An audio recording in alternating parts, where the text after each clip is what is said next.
بھائی اور بہنوں، اسلام زندگی گزارنے کا وہ طریقہ ہے جو اللہ نے اپنے علم کامل سے ہمیں عطا فرمایا۔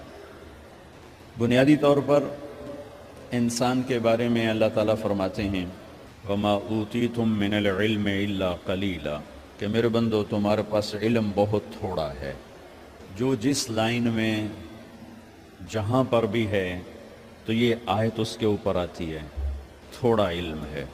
یقیناً تھوڑے علم کے ساتھ صحیح فیصلے نہیں کیے جا سکتے، تو اس لیے اللہ نے اپنے علم کامل سے ہمیں زندگی گزارنے کا ایک قانون دیا اور اس پر اتنا بڑا چیلنج کیا، لا ریب فی، الف لام میم ذالک الکتاب لا ریب فی۔ دنیا کا بڑے سے بڑا مصنف اپنی کتاب لکھتے ہوئے یہ دعویٰ نہیں کر سکتا کہ آگے جو کچھ کہا جا رہا ہے یہ شک و شبہ سے بالا تر ہے، کوئی نہیں دعویٰ کر سکتا۔ پوری کائنات صرف اللہ کو یہ حق حاصل ہے تو وہ یہ کہے لا ریب فیہ، یہ شک و شبہ سے بالا تر کتاب ہے، قانون ہے۔ اسلام کا ایک حصہ عبادات، دوسرا حصہ معاشرت، اسلامی معاشرت اس نے ہمارے اندر جگہ نہیں بنائی۔ جو پٹھانوں کی معاشرت ہے وہ اسی پہ چلتے ہیں، جو پنجابیوں کی معاشرت ہے وہ اس پہ چلتے ہیں، جو سندھیوں کی ہے وہ اس پہ چلتے ہیں، جو بلوچوں کی ہے وہ اس پر چلتے ہیں۔ اسلام ہماری معاشرت بدل دیتا، اور معاشرت ایسی چیز ہے جو اس طرح کھینچتی ہے جیسے شہد مکھی کو کھینچتا ہے، اور جیسے روٹی بھوکے کو کھینچتی ہے، اور جیسے پانی پیاسے کو کھینچتا ہے۔ اسلامی معاشرت ایسی خوبصورت زندگی ہے کہ جو لوگوں کو کھینچتی ہے۔ شادی بھی معاشرت کا حصہ ہے۔ میرے نبی نے خود 11 شادیاں کی، 13 کی، 2 شادیاں نکاح ہوا اور طلاق دے دی، گھر نہیں بسایا، 11 گھر بسائے، 2 کا آپ کی زندگی میں انتقال ہو گیا، حضرت زینب بنت خزیمہ اور حضرت خدیجہ بنت خویلد رضی اللہ تعالی عنہما۔ 4 بیٹیوں کی شادی کی، 11 شادیاں خود کی، شوہر بن کے دکھایا، باپ بن کے دکھایا، سسر بن کے دکھایا کہ ہماری معاشرت جہاں ہمارا جوائنٹ فیملی سسٹم ہے، اگر ہم لوگ شریعت کو جانتے تو یہ بڑا خوبصورت نظام تھا، لیکن چونکہ ہم شریعت نہیں جانتے تو جوائنٹ فیملی سسٹم سے بہت بڑا ظلم وجود میں آ رہا ہے۔ یہ وہ ظلم ہے جو عدالتوں میں ڈسکس نہیں ہو رہا، جو پنچایتوں میں ڈسکس نہیں ہو رہا، یہ وہ ظلم ہے جو گھروں میں ہو رہا ہے، کیونکہ اپنی وہ حدود باؤنڈری لائن نہیں جانتے کہ میری باؤنڈری کہاں سے شروع ہوتی ہے اور کہاں جا کر ختم ہوتی ہے۔ ایک گھر کیسے چلنا چاہیے اس پر سینکڑوں آیات آئیں۔ اتنی آیات نماز کے لیے نہیں آئیں جتنی ایک گھر کیسے چلنا چاہیے، جتنی اس کے لیے آیات آئیں۔ سورۃ النساء ساری گھر کی زندگی بتاتی، سورۃ المائدہ گھر کی زندگی بتا رہی، سورہ تحریم گھر کی زندگی بتا رہی، سورہ طلاق گھر کی زندگی بتا رہی، سورہ بقرہ میں گھر کی زندگی کی سینکڑوں آیات ہیں کہ ایک گھر کیسے چلنا چاہیے۔ چونکہ یہ نہ مولوی جانتا ہے، نہ جج جانتا ہے، نہ یہ اے سی بچہ جانتا ہے، نہ ڈاکٹر جانتا ہے، نہ دیہاتی جانتا ہے، نہ شہری جانتا ہے کہ گھر کیسے چلتا ہے۔ چونکہ یہ چیپٹر میں آپ کو کیا گلا دوں، ہمارے مدرسوں میں بھی نہیں پڑھایا جاتا۔ ہمارے مدرسے بھی زور دکھاتے ہیں جہاں کوئی اختلافی بات آ جائے، پھر انہوں نے ویکھن والے ہوندے زور کیویں لگدے۔ جہاں کوئی اخلاقی بات آ جائے تو استاد بھی ٹھنڈا ہوتا ہے، شاگرد بھی ٹھنڈے ہوتے ہیں۔ تو یہ چیپٹر تو پڑھائے نہیں جاتے، مدرسوں میں بھی نہیں پڑھائے جاتے، تو میں آپ سے کیا گلہ کروں؟ تو ہمارے مدرسے سے پڑھے ہوئے بچوں کو نہیں پتہ، ہمارے علماء کو نہیں پتہ کہ گھر کیسے چلتا ہے، کہ نبی کی وہ زندگی جو گھر میں تھی وہ کیسی تھی، یہ نہ پڑھی جاتی ہے نہ پڑھائی جاتی۔ 11 شادیاں شوق کی تھیں، 11 شادیاں شوق کی تھیں۔ شوق ہوتا تو 25 سال کا خوبصورت جوان 40 سال کی عورت سے شادی کرتا، جن کے 2 شادیاں پہلے ہو چکی ہیں اور ہر شادی سے اولاد موجود ہے، اور آپ ایسے حسین ہیں کہ حضرت عائشہ فرماتی ہیں کہ یوسف علیہ السلام کو دیکھ کر عورتوں نے ہاتھ کاٹے تھے، میرے محبوب کو دیکھتی تو سینے چیر کے بیٹھ جاتی. اور ام معبد ایک بدو عورت نے آپ کا حلیہ بیان کیا تھا، رأیت رجلا ظاہر الوضاء ابلج الوجہ، میں نے ایک جوان دیکھا یوں لگا جیسے چاند زمین پہ اتر آیا. کیا کہنے، لم تعبہ فجلا لم تزری بہ سعلا، نہ پیٹ آگے نکلا ہوا، نہ سر کے بال اڑے ہوئے، حسین دیکھتے ہی نظروں میں جچ جانے والا، وسیم جتنا دیکھوں اتنا دیکھنے کا شوق بڑھتا چلا جائے، قسیم جدھر سے دیکھوں حسن ہی حسن نظر آئے. ان تکلم علیہ البہا، بولے تو نور چھا جائے، ان سکت علیہ الوقار، چپ ہوں تو وقار چھا جائے. ادعج موٹی آنکھ، اکحل سرمگی، اشکل لمبی، احور سیاہ، اہدب پلکیں دراز، فی عینیہ دعج، آنکھوں میں ایک کشش، فی صوتہ سحل، آواز میں جادو، فی عنقہ سطع، گردن سراہی دار، فی لحیتہ کفافہ، داڑھی بڑی خوبصورت، سہل الخدین، گال بڑے خوبصورت، نہ پچکے نہ ابھرے، ولیع الفم، ہونٹ جیسے گلاب کی پنکھڑی، براق الثنایا، دانت ایسے تھے مسکراتے تھے تو دانتوں سے نور نکلتا دکھائی دیتا تھا. عظیم الہامہ، بڑا سر، شدید سواد الشعر، سیاہ کالے بال، رجل الشعر، نیم گھنگریالے بال، واسع الجبین، چوڑا ماتھا، ازج الحواجب، بھمیں گول کمان جیسی، اشم ناک یہاں سے اٹھا، اقن العرنین آگے سے باریک، لہو نور یعلوہ یہاں نور جگمگ جگمگ کرتا رہتا تھا. ان انفرقت عقیقت و فرق و الا فلا، جب کبھی مانگ نکالتے، کبھی نکالتے تھے کبھی نہیں نکالتے تھے، جب کبھی مانگ نکالتے اور پگڑی شریف اتارتے، ٹوپی اتارتے تو مانگ سے نور نکلتا نظر آتا تھا. ایسے جوان کو لڑکی نہیں ملے گی، ایسا حسن و جمال. ام عائشہ رضی اللہ عنہ وہ سی رہی تھی کرتا سی رہی تھی کپڑا، تو سوئی گر گئی تو کمرے میں اتنی روشنی نہیں تو اس کے یوں کر رہی تھی. اتنے میں میرے نبی اندر آئے تو آپ کے چہرے کے نور سے سوئی چمکنے لگی. ایسا حسن و جمال. اور 40 سال کی عورت سے شادی ہو رہی اور 25 سال ان کے ساتھ گزار دیے، 50 برس کے ہو گئے، 50 سال کے بعد 10 شادیاں، جبکہ شوق اور خواہش ختم ہوتی چلی آ رہی ہوتی ہے. میرے نبی نے کہا ما زوجت وما تزوجت الا بوحی من السماء نزل به جبرائیل. فرمایا لوگوں، میں نے جہاں شادی کی، میں نے جہاں بیٹی دی، پہلے آسمان سے وحی آئی پھر میں نے قدم اٹھایا. پھر فرمایا میں نے جہاں شادی کی، میں نے جہاں بیٹی دی، آسمان سے بشارت آئی کہ سب جنتی ہیں، سب جنتی. یہ شوق کی شادیاں نہیں تھیں، یہ امت کو سکھانے کے لیے. معاشرت کے احکام بارش کی قطروں کی طرح ہیں. نماز، روزہ، حج، زکوٰۃ کے احکام مختصر، 5 وقت نماز پھر چھٹی، سال میں 1 دفعہ زکوٰۃ پھر چھٹی، زندگی میں 1 دفعہ حج پھر چھٹی. لیکن 24 گھنٹے میرے ساتھ کوئی لگا ہوا ہے، میں کسی کے ساتھ لگا ہوا ہے. میرا کبھی روپ باپ کا ہے، کبھی خامد کا ہے، کبھی بھائی کا ہے، کبھی بیٹے کا ہے، کبھی سسر کا ہے، کبھی چاچے کا ہے، کبھی مخالف کا ہے، کبھی مسجد میں ہے، کبھی دکان پر ہے، کبھی جج کی کرسی ہے، کبھی اے سی کی کرسی ہے، کبھی قائد ہے، کبھی ماتحت ہے، کبھی افسر ہے، کبھی چپڑاسی ہے. میرے تو لاکھوں روپ ہیں. ہر روپ میں میرا اللہ کیا چاہتا ہے، بارش کے قطروں کی طرح احکام ہیں ہماری طرف.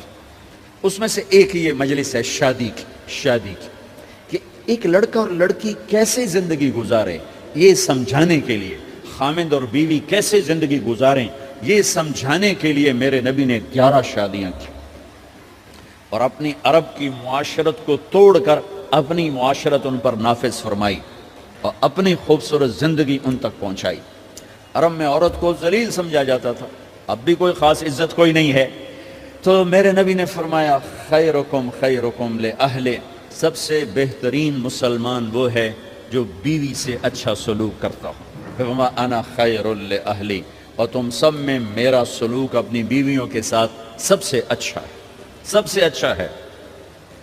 آپ مجلس میں تشریف فرما ہیں، تنہا نہیں بیٹھے ہوئے، لوگ بیٹھے ہوئے ہیں۔ ایک صحابی پوچھتے ہیں یا رسول اللہ آپ کو سب سے زیادہ کس سے محبت؟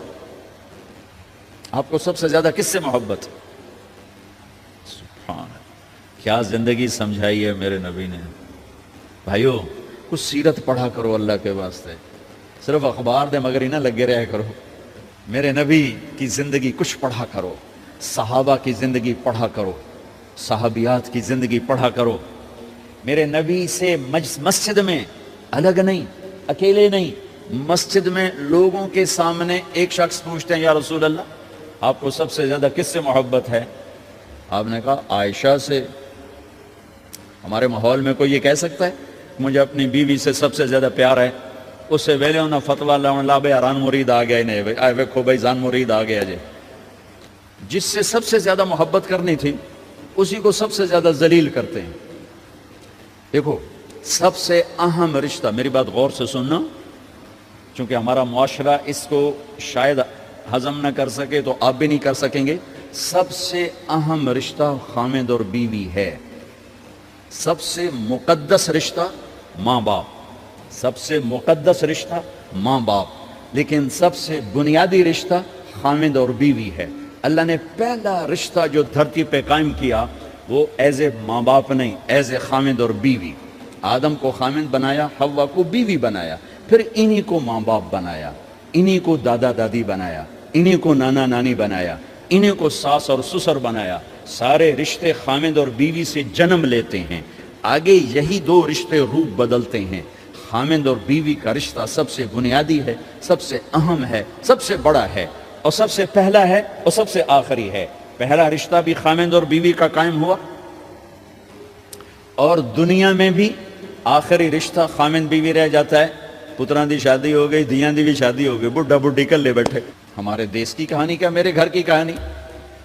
میں تبلیغ میں، میرا چھوٹا بھائی لاہور میں، بہنیں اپنے گھر، ماں پیو کلے بیٹھے ہوئے، ہمارے پاس آنے کے لیے تیار نہیں، اپنی جگہ چھوڑنے کے لیے تیار نہیں۔ پھر باپ فوت ہو گئے تو ہم نے منتیں کر لیں اپنی ماں کی کہ میں فیصل آباد میں رہتا ہوں، میرا بھائی لاہور میں ہوتا ہے، کہ ساڑھے کو لا جاؤ نہ پتر، میں توڑے پیو دی جا نہیں چھڑنی۔ نہیں آئے ہمارے پاس، تنہا زندگی گزار دی۔ ہم تو آئے مہمانوں کی طرح آئے اور چلے گئے، تنہا زندگی گزار دی۔ تو پہلا رشتہ خامد اور بیوی، آدم اور حوا۔ پھر دنیا میں بھی اگر زندگی ہے، پہلے مر جاؤں تو الگ بات ہے، اگر زندگی ہے تو پھر آخری رشتہ خامد اور بیوی، اور جنت میں جا کے ہمیشہ کا رشتہ خامد اور بیوی۔ ہر آدمی اپنی بیوی کے ساتھ اور ہر عورت اپنے خامد کے ساتھ جنت میں جوڑا جوڑا ہوں گے۔ بچے اپنی جنت میں، ماں باپ اپنی جنت میں، ساس سسر اپنی جنت میں، بھائی بہن اپنی جنت میں۔ جنت میں بھی خامد اور بیوی کا اللہ نے ساتھ بنایا ہے۔ یہ رشتہ سب سے اہم رشتہ ہے۔ اس رشتے کو باقی رکھنے کے لیے اللہ تعالیٰ نے سینکڑوں آیات اتاری، اور اس میں دخل اندازی کے لیے کوئی راستہ نہیں چھوڑا، اولاد کو بھی نہیں چھوڑا کہ خامد اور بیوی کے رشتے کو۔ بعض بیویاں ایسی نادان ہوتی ہیں کہ اولاد کی محبت میں خامد کو ڈیگریڈ کرتی ہیں، بعض خامد ایسے نادان ہوتے ہیں اپنے ماں باپ کے احترام میں بیوی کو ذلیل کرتے ہیں، اپنے بہن بھائیوں کی سن سن کر اپنی بیوی کو مارتے پیٹتے ذلیل کرتے ہیں۔ یہ ہر گھر کی کہانی ہے۔ ان دونوں سے میرے اللہ نے روکا ہے۔ خامد اپنی بیوی کو سب سے زیادہ عزت دے، بیوی اپنے خامد کو سب سے زیادہ عزت دے۔ حقوق میں سب سے بڑا حق اب خامد اور بیوی کا ایک دوسرے کے ساتھ جوڑا گیا ہے کہ ان سے نسل چلنی ہے، ان سے نسل چلنی ہے۔ آپ حیران ہوں گے، بیوی کے ذمہ خامد کی روٹی پکانا شریعت نے نہیں لگایا، تو خامد کے ماں پیو کی روٹی کیسے ذمہ ہوگی؟ خامد کے بہن بھائیوں کی روٹی کیسے ذمہ ہوگی؟ کتنی بہنوں نے گھر اجاڑ دیے بھائیوں کے، کتنے ساس سسر نے اپنے بیٹے کے گھر اجاڑ دیے۔ یہ چاروں طرف پھیلی ہوئی کہانیاں بتا رہا ہوں، کوئی خواب نہیں سنا رہا ہوں، کوئی باہر کی زندگی نہیں بتا رہا ہوں کہ جوائنٹ فیملی سسٹم بہت اچھا ہے اگر شریعت کا پتہ ہو، اور بہت برا ہے اگر شریعت کا پتہ نہ ہو۔ چڑا چڑی بھی اکٹھے ہوتے ہیں تو گھونسلہ الگ بناتے ہیں کہ ساس سورا کے دائیں سرتے نہ آ پاوے۔ ہمارے دوست ہیں مار ظفر حراج، میں تو ان کی بات سن کے حیران ہو گیا۔ کوئی دین کا پتہ کوئی نہیں، شریعت کا پتہ کوئی نہیں، بہت شریف آدمی، ہمارے قریب پڑوسی ذمہ دار ہیں۔ تو ان کے بیٹے کا نکاح پڑھانے میں گیا، جیسے ابھی عزیز کا نکاح پڑھانا، ان کے بیٹے کا نکاح تھا۔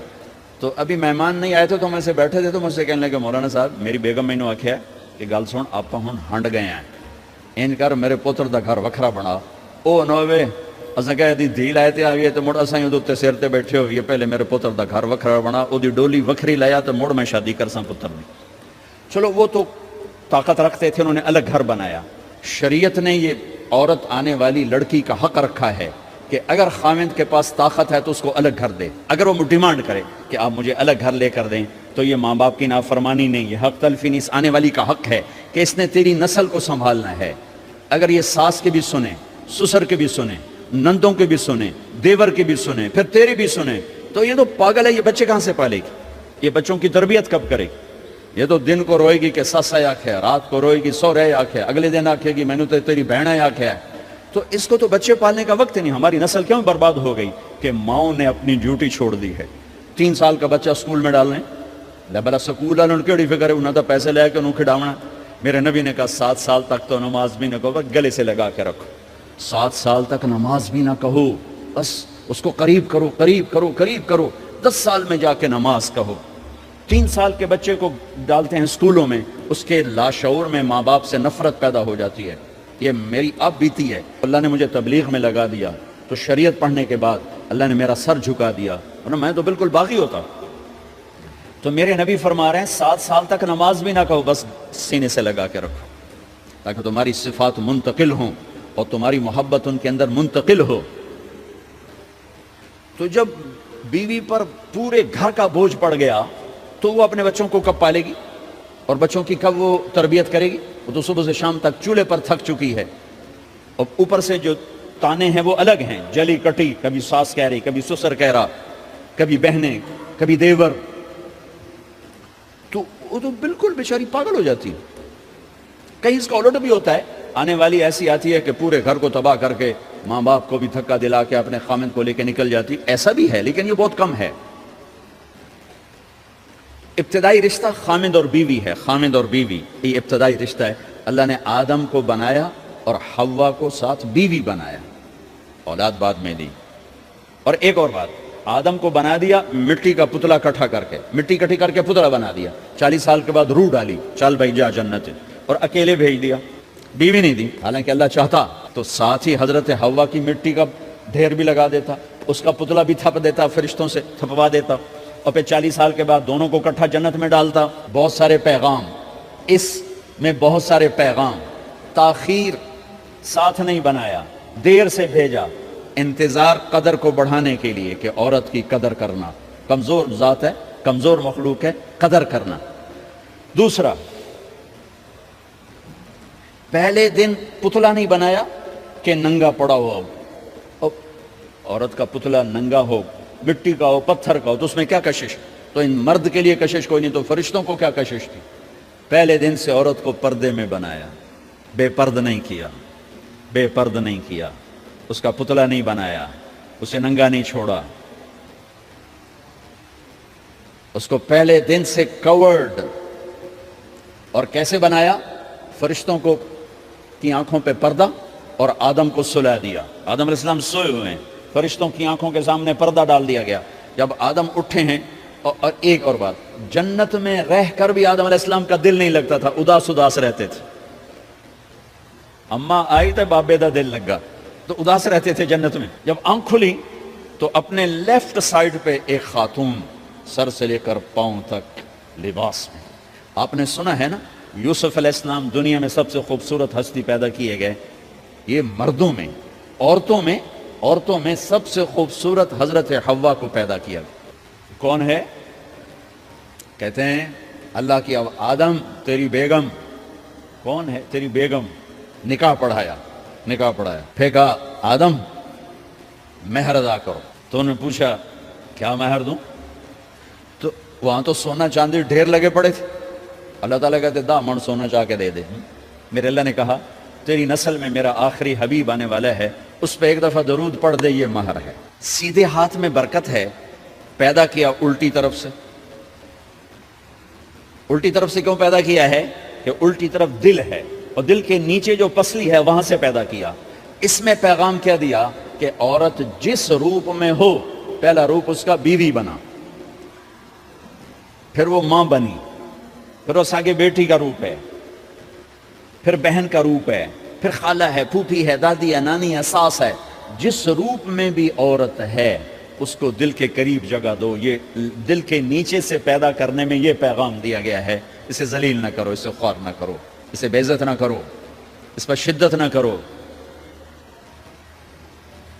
تو پہلا بنیادی رشتہ خامند اور بیوی ہے، اور آخری رشتہ بھی خامند اور بیوی ہے۔ لیکن اس وقت ہمارے معاشرے میں خامند سے زیادہ اس کے ماں باپ حق جتلاتے ہیں، خامند سے زیادہ اس کی بہنیں حق جلاتی ہیں، خامند سے زیادہ اس کے رشتہ دار حق جتلاتے ہیں، اور جھوٹی سچی شکایتیں لگا کر بیوی سے متنفر کرتے ہیں، اور کہیں بیوی کو خامند سے متنفر کرتے ہیں، آپس میں لڑائی لڑا کے پھر خوش ہوتے ہیں۔ میرے نبی سے پوچھا جائے یا رسول اللہ آپ کو سب سے زیادہ کس سے پیار ہے؟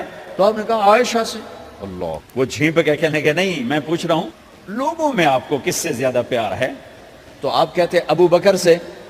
تو آپ نے پھر کہا ابوہا، مجھے عائشہ کے باپ سے زیادہ پیار ہے۔ پھر پہلے عائشہ کا، تو پھر کہتے ابو بکر۔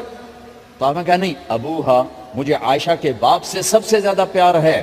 یہ آپ کو میسج دیا ہے کہ گھر کی زندگی کیسے ہوتی ہے، کوئی عشق نہیں چھڑا ہوا تھا، میسج ہے نا۔ ام عائشہ چھوٹی عمر کی تھی، ان کو آٹا گوندھ کے دیتے تھے، آٹا گوندھ کے دیتے تھے، پھر جب ان کو آٹا گوندھنا آ گیا پھر چھوڑ دیا، پھر ان کو سامنے بٹھا کر لقمے بنا کے کھلاتے تھے۔ پھر ہم عائشہ رضی اللہ تعالیٰ عنہ کوئی گوشت کا ٹکڑا، وہاں بڑے بڑے گوشت کے ٹکڑے پکائے جاتے تھے، تو کوئی گوشت کا ٹکڑا اٹھایا اور ایسے 2-4 جگہ سے نوچا اور پھر رکھ دیا، سارا کھایا نہیں جاتا تھا، تو اللہ کے نبی اسی کو اٹھاتے اور حضرت عائشہ کو دکھا کر جہاں سے حضرت عائشہ نے نوچا ہوتا تھا وہاں سے یوں کاٹ کے دکھاتے تھے۔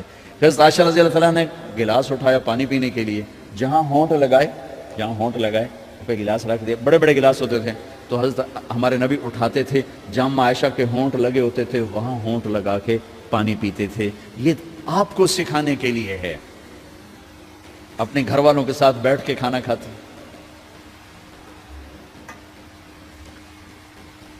یہ میرے نبی کی معاشرت ہے، یہ میرے نبی کی زندگی۔ گھر میں جھاڑو دیتے، اپنے کپڑے خود دھوتے، کوئی چیزیں بکھری پڑی ہوتی تو بیویوں کو نہیں ڈانٹتے، خود اٹھ کے سیٹ کر کے رکھ دیتے، گھر والوں کے ساتھ مل کر برتن دھوتے، صفائی کرتے، گھر والوں کے ساتھ مل کر۔ یہ میرے نبی کی ایک خوبصورت زندگی ہے بھائیوں بہنوں، ہم بھلا چکے ہیں۔ بیوی کے لیے خامند کو سب سے بڑا حقدار۔ بعض لڑکیاں ایسی نادانی کرتی ہیں کہ شادی کے بعد بھی اپنے ماں باپ کی آنکھ کو دیکھ کے چلتی ہیں، شادی کے بعد سب سے بڑا حق خامند کا ہے، شادی کے بعد سب سے بڑا حق خامند کا ہے۔ ماں باپ پیچھے چلے جاتے ہیں، بہن بھائی پیچھے چلے جاتے ہیں، لیکن یہ نادانیاں بھی دیکھنے کو ملتی ہیں کہ شادی کے بعد بھی ماں باپ اپنی بچی کو اپنے قابو میں رکھنے کی ترتیبیں سوچتے ہیں تو وہ بھی اپنی بچی کا گھر برباد کر دیتے ہیں۔ میرے نبی سے پوچھا گیا یا رسول اللہ عورت پر سب سے زیادہ کس کا حق ہے؟ تو آپ نے فرمایا اس کے خامند۔ ایک خاتون ہے، یا رسول اللہ میری شادی ہو رہی ہے تو میرے اوپر میرے خامند کا کیا حق ہے؟ تو آپ نے ارشاد فرمایا تیرے خامند کے جسم پر زخم ہو، زخموں میں پیپ پڑ جائے اور تو اپنی زبان سے چاٹ کے زخم صاف کرے تو نے اپنے خامند کا حق ادا نہیں کیا۔ خامند کو سمجھایا کہ سب سے بہترین مسلمان وہ ہے جو بیوی سے اچھا سلوک کرتا ہے، اور میرا سب سے اچھا سلوک ہے اپنی بیویوں کے ساتھ، یعنی قاب قوسین او ادنا آپ کا مقام ہے۔ اللہ پاک کا دیدار اپنی آنکھوں سے کیا ہوا ہے، اور آپ ہمیں معاشرت سکھا رہے ہیں کہ ایک جہاد کے سفر سے واپس آ رہے ہیں، اما عائشہ ساتھ ہیں، تو آپ نے صحابہ سے کہا بھئی آگے چلے جاؤ، وہ سارے آگے چلے گئے۔ جب سارے نظروں سے غائب ہو گئے تو آپ نے کہا عائشہ دوڑ لگاؤ گی میرے ساتھ؟ عائشہ نے نہیں کہا، میرے نبی نے کہا دوڑ لگاؤ گی؟ آج کل کا کوئی علامہ بھی یہ نہیں کرے گا، عائشہ دوڑ لگاؤ گی میرے ساتھ؟ کہا جی لگاؤں گی۔ تو دوڑ لگائی تو عائشہ فرماتی ہے میں آگے نکل گئی، اللہ کے نبی پیچھے رہ گئے، چاہے آپ جان بوجھ کے آستہ ہوئے ہوں ان کی دل جوئی کے لیے۔ کچھ سال گزر گئے، پھر جہاد کے سفر سے واپسی ہو رہی ہے تو آپ نے صحابہ سے کہا بھائی آگے چلے جاؤ، تو سارے آگے چلے گئے، غائب ہو گئے۔ عائشہ دوڑ لگائیں؟ کہا جی لگائیں۔ تو فرمایا کہ ان دنوں میں ذرا موٹی ہو گئی تھی، جب دوڑ لگائی تو اللہ کے نبی آگے نکل گئے، تو پھر آپ نے کہا عائشہ ہذہ بتلک، عائشہ اب تیرا میرا حساب برابر ہو گیا، اس دفعہ تو آگے نکل گئی، آج میں آگے نکل گیا۔ یہ میرے نبی کی معاشرت ہے، کہ بھری محفل میں کہہ رہے ہیں مجھے عائشہ سے سب سے زیادہ پیار ہے. اور عرب میں عیب تھا، جیسے ہمارے ہاں بھی عیب ہے کہ کوئی بھری محفل میں کہ مجھے بیوی سے سب سے زیادہ پیار. کہ تیری ماں کتنے گئی؟ بھائی ماں کا اور خانہ ہے، بیوی کا اور خانہ ہے. ماں کی اور جگہ ہے، بیوی کی اور جگہ ہے. تو میں آپ سب سے کہتا ہوں، ماں باپ کی وجہ سے بیویوں پہ زیادتی نہ کرو، بیوی کی وجہ سے ماں باپ پہ زیادتی نہ کرو. بڑے ہو تو بڑے بنو. ہمارے نبی آپ سسر بھی ہیں نا، آپ نے 4 بیٹیوں کی شادیاں، 2 تو ایک ہی کو دے دیں، عثمان کو، رقیہ اور ام کلثوم رضی اللہ تعالیٰ عنہما، حضرت عثمان کے نکاح میں. ابو العاص رضی اللہ تعالیٰ عنہ کو زینب، اور سب سے پیاری محبوب بیٹی حضرت علی رضی اللہ تعالیٰ عنہ. باقی 3 نکاح بڑے سادہ کیے. حضرت فاطمہ کا نکاح بڑے دھوم دھام سے کیا. ان کا رشتہ لے کر صدیق آئے، یا رسول اللہ میں خواہش مند ہوں آپ چپ رہے. پھر حضرت عمر بعد میں گئے، یا رسول اللہ میں خواہش مند ہوں آپ چپ رہے. تو عبد الرحمن بن عوف رضی اللہ تعالیٰ نے حضرت علی سے کہا علی تو جا، تجھے دے دیں گے. وہ کہنے کہ میں تو بہت غریب ہوں، مجھے کہاں دیں گے. حضرت علی کا ذاتی گھر بھی نہیں تھا، کسی سے ایک کوٹھا مانگ کے اس میں رہ رہے تھے مدینہ میں. کہنے تو جا جا. تو یہ مسجد میں پہنچے، اللہ کے نبی کو دیکھا تو ایسا روب طاری ہوا کہ بولے ہی کچھ نہیں. اللہ کے نبی کو تو پتہ ہے کہ کیا ہے اور کس لیے ہے. تو آپ نے کہا علی کیسے آئے؟ چپ. کہا لگتا ہے فاطمہ کے رشتے کے لیے آئے ہو؟ کہا جی ہاں. تو آپ نے کہا انشاءاللہ. اتنا کہا انشاءاللہ، اور چپ ہو گئے. تو حضرت علی چپ کر کے اٹھ کے باہر آ گئے. صحابہ باہر کھڑے ہوئے تھے. تو کہنے لگے یار دیکھا نا، میں تمہیں پہلے ہی کہتا تھا مجھے نہ بھیجو. انکار ہو گیا، بولے ہی کچھ نہیں. تو حضرت عبد الرحمن بن عوف کہنے لگے جنہوں نے بھیجا تھا وہ کچھ تو کہا ہوگا. کہ بس انشاءاللہ کہا. کہا تو اللہ کے بندے ہاں ہو گئی. نبی کی انشاءاللہ ہاں ہوتی ہے، یہ ہاں کیوں نہیں کی؟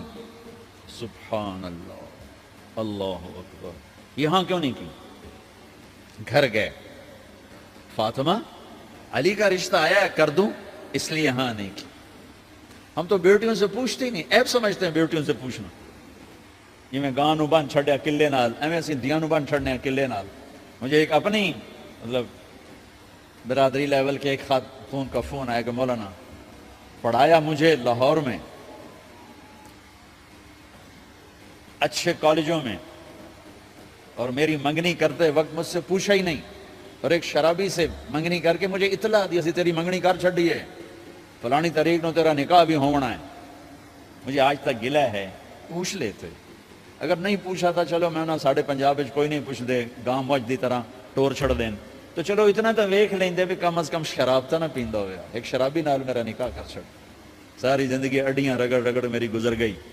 علی جیسا رشتہ آیا ہو تو اوپر سے حکم بھی آ چکا ہو کہ علی کو ہی دینا ہے، تو پھر آپ فاطمہ سے پوچھیں فاطمہ تیرا رشتہ آیا ہے علی کا، کر دوں؟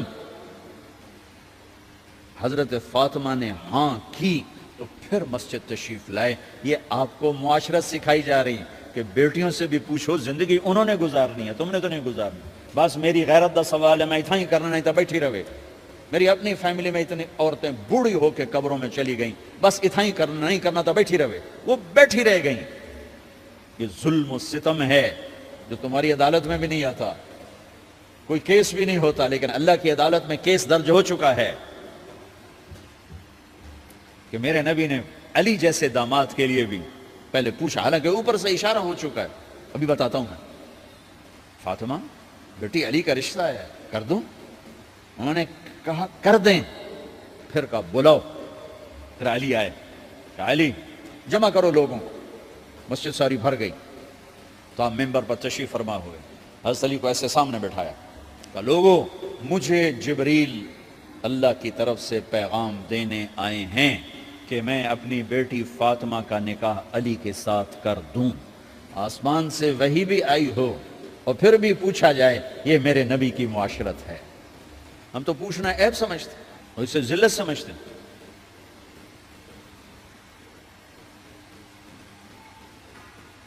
پھر آپ نے اتنا بڑا اہتمام کیا. مسجد نبوی پرانی جو آپ کے زمانے کی تھی، بہت بڑا ہال تھا، اس کا بھرا ہوا تھا. آپ نے سب کو شہد کا شربت پلایا، خود نکاح پڑھایا. نکاح پڑھایا, نکاح کا خطبہ پڑھ کیا, پھر کہا علی میں نے فاطمہ بنت محمد کو 400 درم مہر کے عوض تمہارے نکاح میں دیا, تو نے قبول کیا؟ انہوں نے کہا جی میں نے قبول کیا, اور سجدے میں چلے گئے اور زور سے دعا مانگی, رب اوزعنی ان اشکر نعمتک التی انعمت علی وعلی والدی وان اعمل صالحا ترضاہ واصلح لی فی ذریتی انی تبت الیک واننی من المسلمین. میرے نبی نے کہا آمین, زور سے کہا آمین. نکاح ہو گیا. رخصتی ہوئی 6 مہینے بعد, 1 مہینے بعد, 1 سال بعد. 3 روایات ہیں, فوراً 4 روایات, لیکن زیادہ صحیح ہے دیر کے بعد, فوراً نہیں ہوئی, کچھ عرصے کے بعد رخصتی ہوئی. حضرت عقیل آپ کے بھائی وہ کہنے لگے علی اب رخصتی ہو جانی چاہیے, تو یہ دونوں مل کر آئے سلمان فارسی کے پاس کہ سلمان بھائی ہماری رخصتی کروا دو. سلمان فارسی کا بڑا احترام تھا, انہوں نے جا کر بات کی ام سلمہ رضی اللہ تعالیٰ عنہ سے. ام سلمہ نے بات کی اللہ کے نبی سے کہا ہاں آ جائے لے جائے. تو علی رضی اللہ تعالیٰ عنہ اپنی اونٹنی لے کر آئے. تو حضرت علی کا گھر وہ کرائے پر گھر تھا ایک کونے پر, تو وہاں اسماء بنت امیس اور ام ایمن گئیں اور اس کے فرش کو لیول کیا, فرش میں سرخ مٹی ڈال کے اس کو لیول کیا اور دیواروں کی پوچھا پاچی کی اور وہاں کھوٹیاں لگائیں کپڑے ٹانگنے کے لیے. آپ نے حضرت عائشہ, حضرت ام حبیبہ, حضرت ام سلمہ سے فرمایا تمہیں پتہ ہے نا مجھے فاطمہ سے کتنا پیار ہے, اسے دلہن بناؤ. دلہن بنانا بھی سنت ہے, دلہن بناؤ, اسے دلہن بناؤ. تو آپ کو دلہن بنایا گیا. پھر علی رضی اللہ تعالیٰ عنہ تشریف لائے سلمان فارسی اور عقیل کے ساتھ, اونٹنی کو دروازے پر بٹھایا. تو آپ نے علی کا ہاتھ پکڑا, اندر تشریف لے گئے اور فاطمہ کا ہاتھ پکڑ کے علی کے ہاتھ میں دیا اور کہا بیٹی مجھے اپنے خاندان میں جو سب سے زیادہ محبوب تھا میں نے تیرا ہاتھ اس کے ہاتھ میں دیا ہے. پھر کہا علی تجھے نبی کی بیٹی مبارک, نبی کی بیٹی مبارک. پھر آپ نے سے پیالے میں پانی منگوایا اور اس میں آخری 2 سورتیں پڑھ کے دم بھی کیا, تھوک بھی ڈالا. پھر اس میں سے انگلیاں ڈال کے ان کے سینے پر چھڑکا, دونوں پی لو, دونوں کو پلایا. پھر باہر تک چھوڑنے آئے, حضرت علی نے آپ کو اونٹنی پہ بٹھایا. آپ نے 2 عورتوں کو ساتھ بھیجا, ام ایمن اور اسماء بنت امیس. یہ چھوٹی سی بارات جا کر علی کے گھر اتری اور آپ نے حضرت علی سے فرمایا کہ میں عشاء پڑھ کے آؤں گا, میرا انتظار کرنا ہے. تو عشاء کی نماز کے بعد آپ تشریف لے گئے. آپ نے دوبارہ پیالے میں پانی منگوایا اور اس پر آخری 2 سورتیں پڑھ کے دم کیا. پھر ان کے سینے پر چھڑکا, یہاں بازوؤں پر چھڑکا اور کمر پر چھڑکا اور دعا دی اللہم اسد جدہما وجمع شملہما وبارک علیہما واخرج منہما ذریۃ صالحہ. یہ دعا دی آپ نے اس وقت کہ میرے مالک ان کے جمع ہونے میں برکت عطا فرما اور ان کو سعادتیں عطا فرما اور ان کو نیک اولاد عطا فرما. یوں میرے نبی نے اپنی بیٹی کو رخصت فرمایا. اگلے دن آپ نے حضرت علی کو بلا کے فرمایا علی ولیمہ بھی کرنا ہے. کہنے لگے یا رسول اللہ میرے پاس تو کچھ نہیں. تو آپ نے کہا, تو سعد بن ابی وقاص کہنے لگے یا رسول اللہ میرے پاس ایک چھترا کھڑا ہے, چھترا لاؤ. ذبح کیا گیا. آپ نے اس میں چھوارے ڈلوائے, قورمہ بنوایا, قورمہ, اور اپنی طرف سے حضرت علی کو پیسے دیے کہ جاؤ چھوارے, گھی, شہد خرید کے لاؤ. تو علی رضی اللہ تعالیٰ نے 5 درم کے چھوارے خریدے اور 3 درم کا شہد خریدا اور 1 درم کا گھی خریدا. 9 درم تھے ٹوٹل. تو آپ نے کافی سارا آ گیا تو چھواروں کی گٹھلیاں نکلوا کے ان کو پسوایا, پھر شہد اور گھی میں ملایا اور ایک سویٹ ڈش تیار کی اور اس کو حضرت علی کے ولیمے میں آپ نے اپنی طرف سے پیش کیا. تو اس دن تازہ روٹی جو کی پکائی گئی اور دیگ پر میرے نبی خود بیٹھے کھانا کھلانے, تقسیم کرنے خود بیٹھے. اب ایک چھترا ہے, 14 کلو گوشت ہے, 15 کلو, تو 50 آدمی کھا لیں گے. آپ نے کہا سارے مدینے کو دعوت ہے, سارے مدینے والے جتنے بھی آئے, اور میرے نبی خود دیگ سے نکال کے کھلاتے رہے. سارا مدینہ ولیمہ فاطمہ کا کھا گیا اور دیگ بھری پڑی تھی. تو ولیمے میں تکلف جائز ہے, سادگی بھی جائز ہے, سادگی بھی سنت ہے, تکلف بھی سنت ہے. ہاں جو ہماری خرافات ہیں, فضولیات ہیں, یہ تباہ کن ہیں, ان سے بچنا بڑا ضروری ہے. اور بھائیوں, کسی کی شادی ہو, اس بچے کی ہو رہی ہے, یہ افسر ہے, ایک ریڑھی والے کی ہو, کسی بھی گھر کی آبادی کا ایک ہی سبب ہے، وہ میٹھا بول ہے، وہ اچھا سلوک ہے۔ جس کی بیٹی کو لے جا رہے ہو اسے عزت دینا، اور یہ جو جا رہی ہے یہ ان کو اپنا ماں باپ سمجھے، اپنے خامن کے ماں باپ کو اپنے ماں باپ سمجھے، جاتے ہی لکیریں لگانا نہ شروع کر دے، میں انہوں وکھرا کرتے انہوں ایدے کرتے انہوں ایدے کر۔ وہ اپنے گھر کا ایک فرد بن کے زندگی گزاریں، جو لے کے جا رہے ہیں ان کے ذمہ ہے کہ اس کو بیٹی بنا کے لے جائیں۔ سسرال جو ہوتے ہیں وہ ہمیشہ عیب دیکھتے ہیں، خوبیوں انہیں نظر ہی نہیں آتی، تو کھٹ بٹ تو ہوتی رہتی ہے، کوئی ایسی بڑی بات نہیں، کھٹ بٹ کو صلح میں بدلو، مزید چڑھائی جھگڑا نہ بڑھاؤ۔ میرے نبی حضرت فاطمہ کے گھر آئے، دیکھا تو آپ اداس بیٹھی، آپ نے کہا فاطمہ بیٹی کیا ہوا؟ کہ میرا اور علی کا جھگڑا ہو گیا۔ اچھا، خود گئے بیٹی کے باپ ہو کر، دیکھا تو حضرت علی مسجد میں سوئے ہوئے تھے، آپ نے ان کو اٹھایا، کہا یا ابا تراب قم، آپ کو یہ ٹائٹل یہاں ملا، اے ابو تراب۔ فرمایا کرتے تھے کل کائنات ملتی تو اتنی خوشی نہ ہوتی جتنا اس ٹائٹل کی خوشی ہے۔ ابو تراب کہنے کا کیا مطلب تھا؟ کہ اظہار محبت کے لیے ایسے ٹائٹل دیے جاتے تھے، تو ابو تراب کہہ کر یہ میسج دیا کہ میاں بیوی کی لڑائی ہوتی رہتی ہے، میں تجھ سے ویسے محبت کرتا ہوں جیسے پہلے کرتا تھا، یہ میسج دیا اس نے۔ اب حضرت علی کو لائے اٹھا کر اور گھر میں تشریف لائے، نہ علی کی سنی نہ فاطمہ کی سنی۔ ہاں بھئی علی کی مسئلہ ہے، ہمیں فاطمہ کیا مسئلہ ہے؟ یہ مسئلے سن سن کے بھی زیادہ لڑائی ہو جاتی، صلح کراون علی بھی آپ ہو دو چار لتر مار کے آ جاندے۔ تو میرے نبی نے کیا کیا؟ سبحان اللہ، زمین پر لیٹ گئے، ادھر علی کو لٹایا، ادھر فاطمہ کو لٹایا، علی کا ہاتھ اپنی ناف پہ رکھا، فاطمہ کا ہاتھ ان کے ہاتھ پہ رکھا، اور بیٹی کے ہاتھ پر اپنا ہاتھ رکھا، پھر فرمایا کہو ہماری صلح ہو گئی۔ علی کہو، فاطمہ کہو، دونوں نے کہا ہماری صلح ہو گئی۔ آپ اٹھے، خوش خوش باہر آئے، چہرہ ایسے گلاب کے پھول کی طرح۔ صحابہ نے عرض کی یا رسول اللہ آج آپ بڑے خوش نظر آ رہے ہیں۔ فرمایا علی و فاطمہ کی صلح کرا کے آ رہا ہوں۔ تو کھٹ بٹ ہو جانا تو کوئی بڑی بات نہیں ہے، مطلب یہ وہ گھر ہے، میں اس گھر کی کیا تعریف کر سکتا ہوں۔ تو میں آگے کا ایک قول سنا دیتا ہوں ابن عباس کا، کہ جنت میں نور کی چمک اٹھے گی، سارے جنت ہی کہیں گے یہ نور کیسا نور ہے بھائی جو ساری جنت کے نور پر چھا گیا؟ تو فرشتے بتائیں گے کہ او جنت الفردوس میں علی و فاطمہ بیٹھے ہیں، کسی بات پہ ہنسے ہیں، ان کے دانتوں سے جو نور نکلا ہے اس نے جنت کو روشن کر دیا۔ لیکن کھٹ پٹ یہاں بھی ہو گئی، ان سے بڑا گھر میرے نبی کا ہے، وہاں بھی کھٹ پٹ۔ ایک دفعہ آپ نے حضرت عائشہ سے کہا مجھے پتہ لگ جاتا ہے جب تو مجھ پہ ناراض ہوتی ہے، مجھے پتہ چل جاتا ہے۔ انہوں نے عرض کی یا رسول اللہ آپ کو کیسے پتہ چلتا ہے؟ کہ جب تو مجھ پہ ناراض ہوتی ہے نا تو قسم اٹھاتے ہوئے کہتی ہے ابراہیم کے رب کی قسم، اور جب مجھ پہ راضی ہوتی ہے تو پھر تو قسم اٹھاتے ہوئے کہتی ہے محمد کے رب کی قسم۔ کہ ایسے مجھے پتہ چل جاتا ہے جب تو کہتے ہیں نا ابراہیم کے رب کی قسم، تو مجھے پتہ چل جاتا ہے کوئی کھٹ بٹ ہو گئی ہے۔